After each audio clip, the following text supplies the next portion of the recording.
para o direito de família, algo que, até porque no Brasil, tanto a boa-fé, no caso de vocês sim, mas a função social são positivados. Do ponto de vista contratual, o julgado não me choca. Do ponto de vista familiar, ele me choca. Mas me parece aqui que você está presumindo a má-fé. Sim, mas do regime comum. Mas veja, o casamento... Deixa eu contar a história para vocês entenderem. Primeiro, não havia diferença de idade. Não havia diferença de idade. Era um casamento de um namoro que durou 8 meses. O namoro durou 8 meses e ele morreu 8 meses depois. Ele era doente, ele tinha problema, e casaram pela comunhão universal. Mas doente da cabeça ou doente física? Então, o julgado não deixa muito ele claro. Não, ele tinha problemas múltiplos, problemas físicos e problemas mentais, só que ele não era interditado. Eu concordo com o julgado e digo para vocês, ainda vou publicar, dou um parecer no caso muito, eu vou esperar o julgamento, um caso muito parecido, para declarar nulo o pacto antinupcial. Há uma tendência nesse sentido nos nossos julgadores, né? Só para fechar, o professor Simão é meu irmão, e irmãos têm divergência, né? Eu não acho o julgado tão desastroso. Mas nós temos que falar para os portugueses para entenderem o que está acontecendo. O que está acontecendo no Brasil hoje é uma inversão total dos valores contratuais. Hoje, em nome da função social do contrato, que é um princípio que não está desenhado, que é um princípio aberto, ao contrário da boa-fé que os alemães construíram, e os portugueses, temos que dizer aqui, que os portugueses construíram no século XIX e XX, não os romanos no passado, que desenharam para o direito atual, né, com a colaboração romana. E os portugueses contribuíram muito, aqui na casa do professor Menezes Cordeiro, tem que ser citado, evidentemente. A função social não teve desenho. Ela é um quadro sem moldura. A moldura é fluida. E se vocês analisarem hoje as decisões judiciais que invocam a função social, são decisões casuísticas. Ela começa a ter um desenho em alguns assuntos, como por exemplo, o professor Flávio Jacques, eficácia enquanto terceiros, começa. Que também não precisaria teoricamente da função social, porque os franceses chamam de doutrina do terceiro cúmplice. Já havia noções preliminares. Agora, o que me preocupa é dizer que a autonomia privada é mitigada. Eu não alego vício do consentimento, como você bem mostrou no julgado. Eu não alego incapacidade, porque se houvesse uma decisão de incapacidade retroativa ao pacto, para dizer que já era incapaz, ele entendeu o que ele havia feito, até se consideraria uma proteção do incapaz. Duvidosa, porque ele morreu. Não, espera. Desculpe, pode. Não, o que eu acho é o seguinte: nós temos um regime típico, previsto na legislação. Pessoas maiores capazes. Não é um regime legal. Eles casaram e assim lhe foi imposto. Então, eles foram até o cartório, escolheram esse regime, lavraram um pacto e nós vamos presumir a má-fé desse Mas aí eles estavam numa situação de fragilidade. Os vícios do consentimento não conseguem resolver esse problema. Eu vou ter que presumir a vontade do morto. A gente volta para a culpa portuária. Vou ter que ouvir o morto para saber se era aquilo mesmo que ele queria? Não, e mais uma questão, que não é a proteção dele, gente, ele morreu. É a proteção dos herdeiros dele, que não teriam feito só uma parte. questão, E ela não quis, não teve esse intuito. O patrimônio milionário se casa com comunhão universal. Como é que eu vou fazer uma acusação de má-fé, Flávio? Mas hoje os julgadores presumem a má-fé em caso... Vamos ver se não tem máxima de experiência.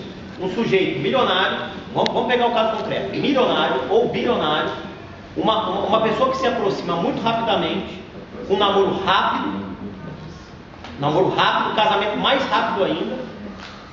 Você disse que eles eram Ele poderia amigos. doar para ela. Eles já eram amigos. Eles eram amigos há muito tempo. Só uma pergunta, ele não poderia doar para ela? Mas doação é uma outra história. Então, se ele tiver, Você está presumindo que é doação, como eu estou presumindo que é má fé. Qual presunção é errada? Não, mas espera um pouquinho. Você era maior capaz de escolher o regime. Não, e outra, eu não entendo qual é o ato desleal para a incidência da para a violação da boa-fé. Qual que é o ato desleal? Desleal. Onde que É o conjunto da obra, Não, mas mas o conjunto dos fatos. Ou seja, nós já temos uma excrescência que o IBDFAN concorda que a separação é obrigatória. Ninguém do IBDFAN defende esse regime. Para fugir da separação obrigatória, a ministra Nancy Andrighi criou uma comunhão parcial falsa, fraudulenta, que não existe. Nós temos que concordar porque é mais justo para fugir da separação obrigatória. Agora, então nós matamos a comunhão universal. Se nós já matamos a separação e matamos a comunhão universal com essas decisões, nós só temos um regime único. Chama-se comunhão parcial de bens. Qual é o interesse? Não, você pode fazer um regime misto. Qual é o interesse da comunhão universal? Por que as pessoas se casam com comunhão universal? Porque alguém elas pode me querem, dizer, elas querem. alguém aqui tem vontade de casar com comunhão universal?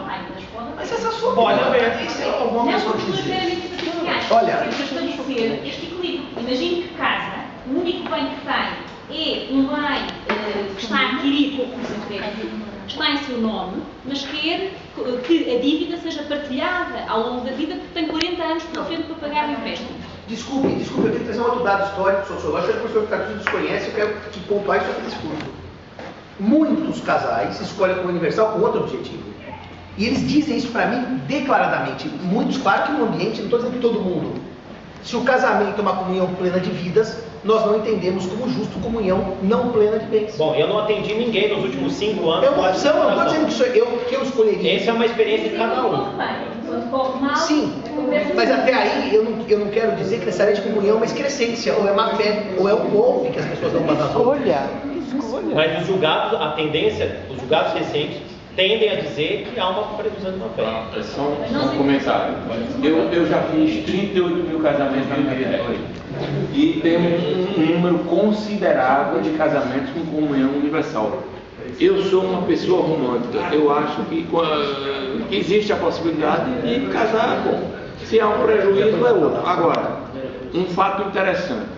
Houve uma anulação, não foi um casamento que eu tivesse feito, mas houve uma anulação num casamento de uma senhora de 64 anos com o seu cuidador de 42 anos, que cuidava dela há 4 anos, alegando-se a diferença de idade. O vice-presidente do Brasil tem uma diferença de idade para a esposa dele muito maior do que esse, e ninguém fala da nulidade do casamento. Por sinal, a esposa dele é muito bonita. Mas foi andar Que esposa? Não, diferença de idade.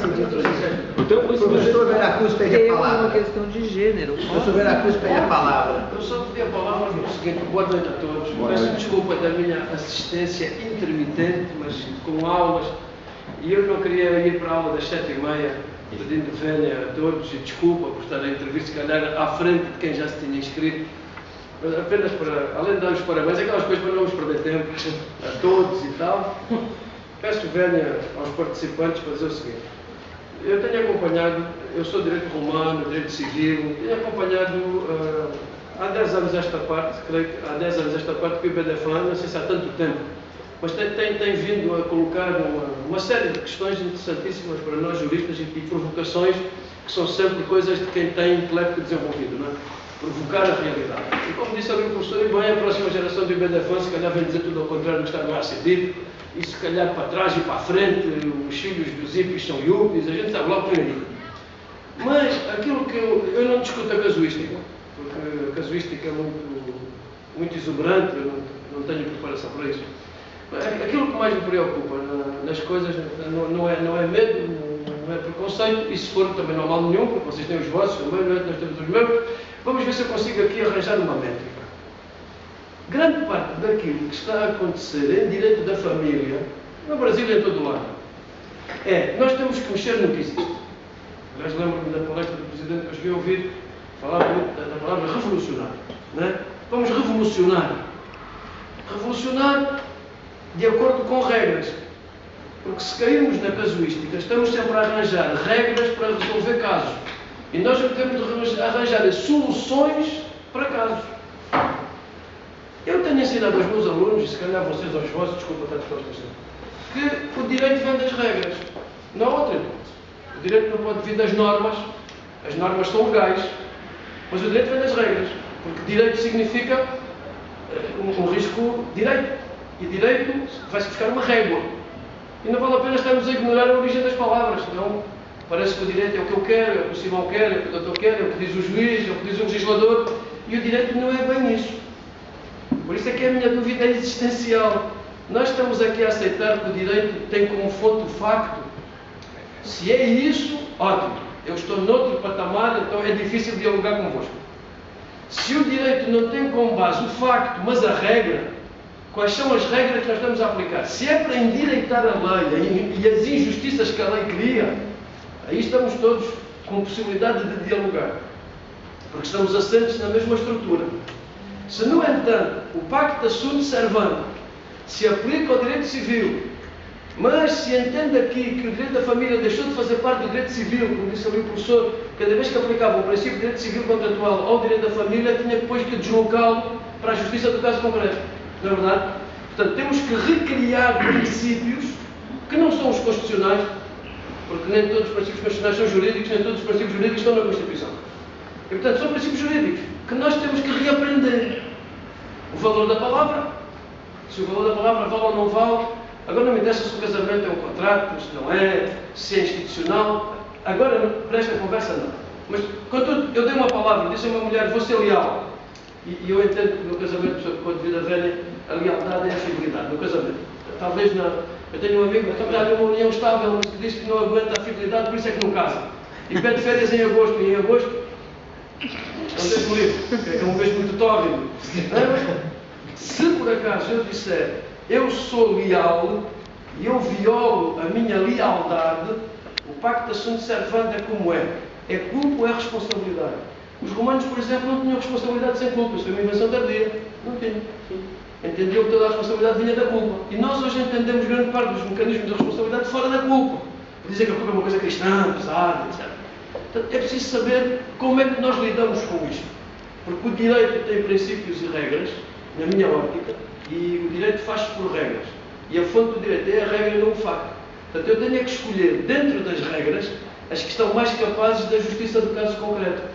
Eu termino assim. Tenho visto na doutrina brasileira mais recente da família uma grande procura pela justiça do caso concreto. E vejo a doutrina brasileira um bocado dividida.